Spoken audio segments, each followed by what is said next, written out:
Joyce Woodworth. Welcome to the Spirit of Winona. Today we're in St. Charles, Minnesota. It's a town halfway between Winona and Rochester. It's well known for its gladiola days, but it's also known for other things. Today we're going to find out what exactly it's all about, the history of it, and find out what's happening here today and why Gladiola Days is so special.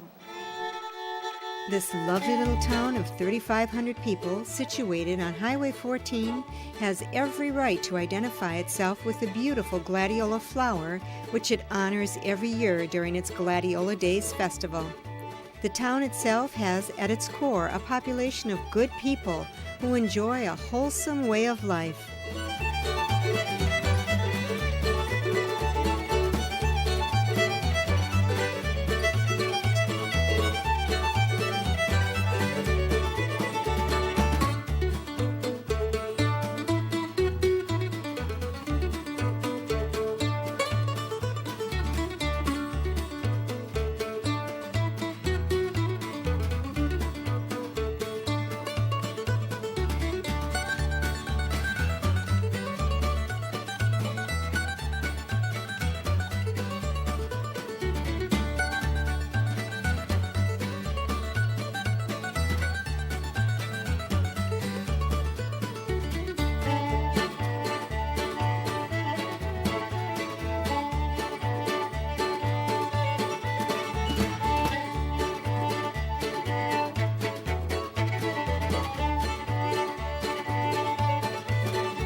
Sitting outside the downtown area of St. Charles in front of this beautiful little gift shop called Gatherings and Gifts.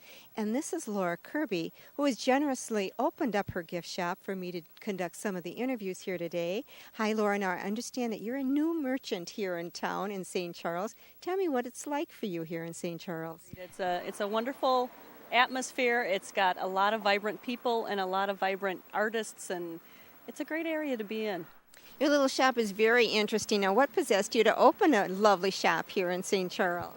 Well, this building has got some great history. It was built in 1891 by a gentleman called George King Smith, and it was a mercantile pharmacy, and then in the 30s it went into a bowling alley.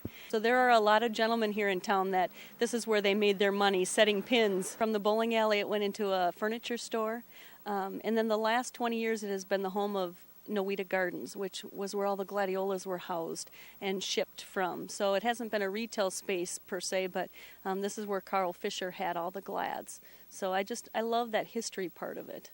Laura, your shop is darling. You've got some wonderful things in there. Tell us about some of the gifts that you have and what you like to feature. Well, I tend to be what they'll call a trash to treasure queen. So things are always new in there. We make a lot of the things, they're custom made.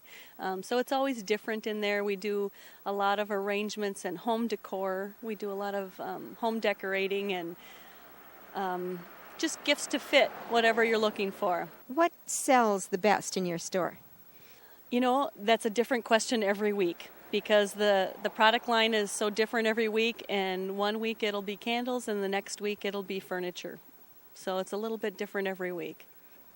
Well, tell me now, you've been here for maybe about 6 years. You've opened your shop for 1 year. Tell me, has St. Charles welcomed you? Do you feel good about your decision to come here? Well, the community has always been very open. I've been privileged to know Carl Fisher, and I got a chance to spend a lot of time with him last summer when he was doing some medical back and forth to Mayo. And it's just been, his vision of beauty is something that I love. I just think that's a great place to be and a great thing to surround yourself with. And he lives very near here, doesn't he? He's kitty corner in my backyard, yeah. So we can visit back and forth. As a younger man, Carl Fisher grew gladiolas commercially in St. Charles.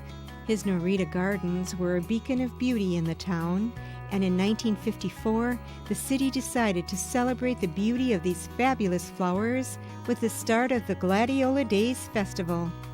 Carl Fisher has grown and created new hybrids of this fascinating species and has been honored throughout the nation for his creations. At home in St. Charles, he has been honored by the community each year as the Grand Marshal of the Gladiola Days Parade.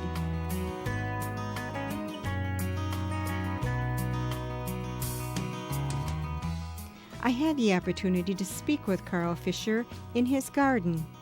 And Carl, you're 97 years old, I understand. Yeah, and going on 98, going on 100.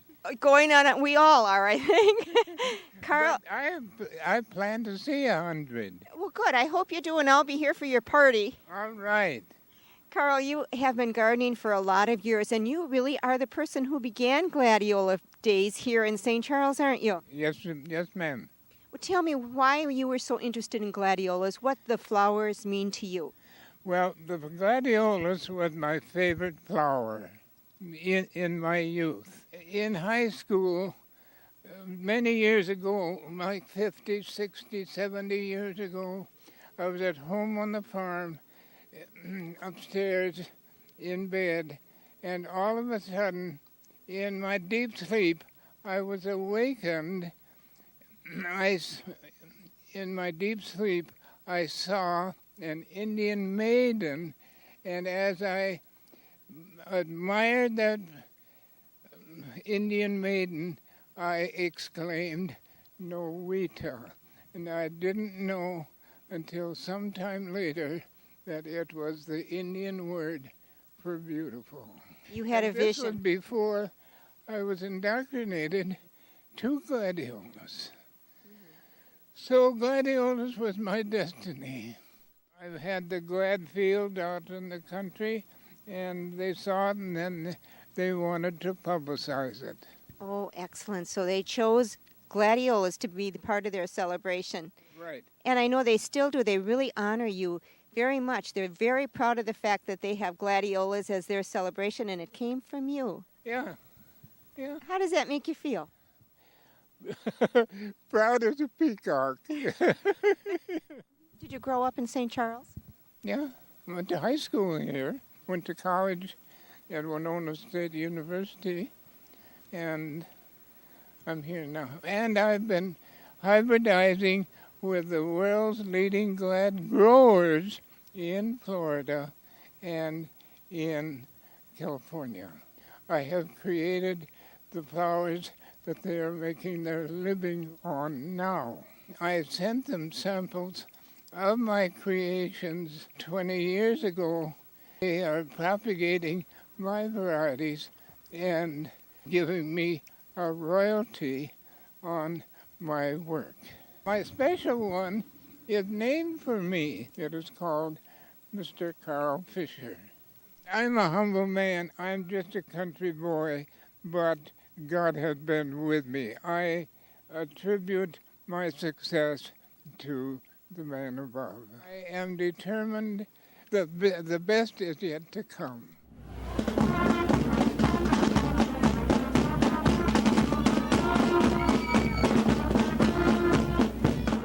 This is Rick Schaber, who is in charge, the chairman, I understand, of the Gladiola Days this year, right? Yep. Well, tell me some of the activities that are happening in Gladiola Days. Yeah, it actually kicks off this Sunday. We have our Miss Gladiola Days pageant and Little Miss pageant Sunday afternoon over at the elementary school. But we have activities throughout the entire week. We have live music at our City Hall gazebo park back behind City Hall.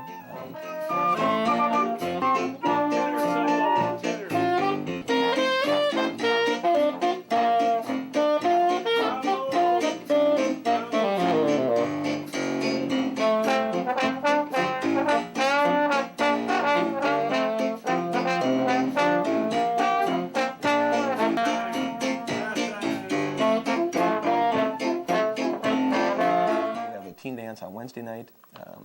We have a comedy gallery, Scott Hansen Comedy Gallery from the Twin Cities comes down and does a scholarship for the alumni, FFA alumni, and that's on Thursday. And then we have street dances on Friday night featuring Troubleshooter, and Saturday night featuring Alibi. And Tony Tim is a local boy from St. Charles, and that's his band, so it's kind of nice having that hometown tie. Sure. But we have activities, all through Saturday and Sunday through the weekend of the 28th and 29th. We have softball tournaments, we have road races, we have bake sales, we have citywide garage sale, road race, marquee fun run, which is an activity for kids. It's track style events, and that's in memory of a little boy that was killed in a car accident here last year. And Sunday we have community church service down 11th Street.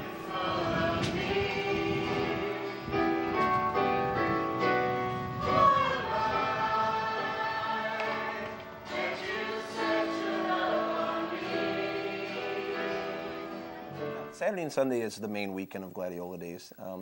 We have, again, craft and flea market shows going on throughout the weekend. We have our food vendors that are down 11th Street starting with Friday with Lunch with the Mayor.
Bill McCabe, who's the city administrator in St. Charles. What a lovely town you have here, Bill. Thank you. Tell me, how long have you been the city administrator, and what's it like to be the city administrator here? I've been here now for just about my third year complete. Really like the area. It's very vibrant. There's something different happening every day. It's fun to be here at this time. Well, St. Charles certainly has changed a lot over the years. Tell me what St. Charles is like today. Right now we're about as of the last demographer's estimate, we're a community of 3,400 and growing every day. We've got 5 housing developments that are actively in the process of building more lots. At one council meeting a couple of months ago, we approved another 244 lots alone to come online. Besides the housing, we've got a industrial park. We've got land designated in the state's Job Z program, 16 acres of land, so we're looking for businesses to come in. We've had, our downtown area is really expanding. We've had 10 businesses or so open or change ownership in the past couple of months. There's something happening every day. Beautiful community. Tell me where the people come from here. Are they from Rochester, or have they lived in St. Charles all their life? Are they from Winona? Where do the people come from? I think we're finding more and more where people are coming from either Rochester or Winona. Our proximity to both is a big asset to our community. I mean, in 20 minutes you can be in 7 different school districts. It's a beautiful, centrally located area in this part of the state. What's the attraction here of St. Charles? What's the attraction of St. Charles? We've got a wonderful school system. We just did a big expansion on the schools. The community is growing. We've got a low tax rate. We've got a nice golf course. Plenty of recreational things. We're one of the smallest communities in the state that provides a full-time park director. And so we've got 6 parks now, archery, hiking. Tell me what some of the activities for children are here in St. Charles. We've got a wonderful aquatic center, and I should have mentioned that before. It's got a 180-foot water slide, 0 gravity depth to enter, which means that they just walk in and it continually gets deeper. And that's really new. It's 1997 that Aquatic Center opened. There's t-ball, softball, baseball, basketball, any activity that the kids can want, we have here. It's a great place to raise kids. I've got 4 of my own.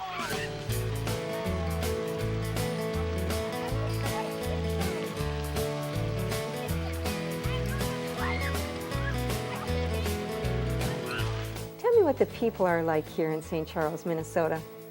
The people are very friendly. Everybody is willing to help each other out. we certainly enjoy a plenitude of people who are willing to pitch in and be active in the community. I found this out as I walked the streets of St. Charles. People smiled, said hello, and certainly made me feel welcome. Glancing at the top of the buildings, I knew there was a history here, and I easily found the town historian to give us a brief account of what happened in the yesteryears of St. Charles. This is Bernard McNabb, who is a historian here in St. Charles. Hi, Bernard. Hello, how are you? Fine, great. And welcome to the Spirit of Winona, Bernard. And welcome to St. Charles. Thank you so much. I love your little town. It is so pretty here. I came here in 1964, and I loved it, and I stayed. I married a local girl, and that kind of held me here. Oh, all right. Now, I understand you know what happened here way, way back when, and you're going to start telling us about what happened way in the beginning, because I understand this is your sesquicentennial, so you've been here 150 years. Yes. Tell me what happened. What was this place like 150 years ago? Well, when it first, this was actually Indian territory, the Sioux Indians. And so it was forest, kind of the hunting grounds for the Indians. In 1853, a man by the name of Lewis Springer came to stake out a claim, and William Springer got a bright idea because he knew people would be moving west. And St. Charles is located about 1 day's travel by oxen or wagon train with horses. And on a dusty trail, they'd be hungry, dirty, and they'd love a nice warm meal. They would like to have a nice warm bath after a hot day on the trail. And so he built a hotel. And he named it the St. Charles Hotel after the town that he came from in Illinois.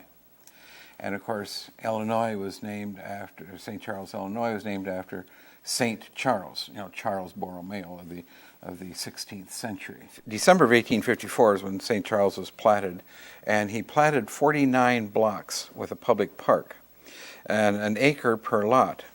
It would be given to every Christian Democrat who would settle there. And so actually St. Charles started politically very early. And so that's kind of an interesting sidelight. Mm-hmm. And then in 1857, just a few years after Lewis Springer started his town, Joseph Burge planted a village called Chattanooga. What is now St. Charles was at one time two towns, St. Charles and Chattanooga. And in fact, you and I are now sitting in what was Chattanooga. Is that right? He started from 8th Street, which is the street right next to us here, to the south was Chattanooga, down toward the railroad. From 8th Street to the north was St. Charles. Okay. St. Charles has its little narrow streets going east and west onto Main Street. And you might want to know why they're this little narrow or alley-like streets. It's because Joseph Burge, he was kind of frugal, and so he wanted to make as much money as he could. And by making these narrow streets, he could get one more block, or one more lot per block, and he'd make money. And so he platted the streets narrow. That's why we are cursed with these little narrow streets today. The first death was a Richard Ellsbury, a young teenage boy. And they buried them on the Ellsbury Farm, which is northeast of town. And that, because they located his grave there, is why we have the Hillside Cemetery located where it's at. The first marriage was Ellen Aldrich and J.S. Olds in 1856, and he owned the Kelly House, another hotel in the Chattanooga part, to rival Springer's Hotel in St. Charles. Oh, so there's a little competition going on there. Oh, yes. And these two towns remained separate until 1870, when they were incorporated as one, named St. Charles. Okay. Yeah. So Springer won out anyway. Springer won out, even though there was the competition, yes. The town in 1870 was mostly located north of Highway 14. There was the business district that suffered a tremendous fire. And it all burnt down except for one brick building, which still stands today. But with that whole business section gone, the business area of the city moved south to be closer to the railroad. And so our town today has the present business district here rather than the north where it was at one time. Okay. Tell me about 1903 now. something very devastating happened to your town in 1903. In October, on a Saturday morning in 1903, there was a terrible tornado that came through St. Charles and devastated large parts of the town, particularly the business district, where the business district is now located. And it also ruined just large parts of the residential sections of the town, too. There was a wagon factory in St. Charles located where Arlie Hammond now has his garage, and that was totally devastated. And there was people in there on Saturday morning working, and some of them were killed. So was most of the town destroyed in that tornado of 1903? Large sections of the town, both the business section and the residential. And it went all the way out through to Hillside Cemetery and did a lot of devastation in the cemetery, too. You have something unique about your tornadoes, don't you? Yes, it's kind of interesting. When Louis Springer first came here in 1854, he noticed that there was a tornado in what is now the downtown area approximately a year before, in 1853. Then there was another tornado in 1903. That was the devastating one. In 1953, there was the third tornado. And my wife remembers that well. She was in that one. And then in 2003, we had another one in the south part of town. Ooh. Every 50 years, it's a real coincidence that every 50 years, St. Charles has had a tornado. Bernard, tell me a little bit about the history of the buildings that are currently standing now in downtown St. Charles. So if you go down our main street and you look at the tops of the buildings, you'll see them dated or with names on. There's the Smith Block, for instance. It was a huge mercantile building. Across the street, there's one where the VFW building has a date up on top, which are all after the devastating fire when the business district moved to this section. The tornado did a lot of damage to some of those buildings. The old Opera House, for instance, where Hardware Hank is now located, with the Opera House. Bernard, tell me what it's like for you living here. I mean, you sound like you're a wonderful history buff. It must mean quite a bit to be in the town that you know so much about. Well, I moved here in, I think it was 1964, and so I've been here 40 years. And I really like the town. I mean, it's such a friendly town. I was born and raised in a small town, on a farm near a small town in southwest Minnesota by the name of Brewster, and that is a friendly town, and so too is St. Charles. I like friendly towns, and St. Charles is just exactly that. Well, Bernard, are there any other interesting stories you want to tell us? Yes, there is.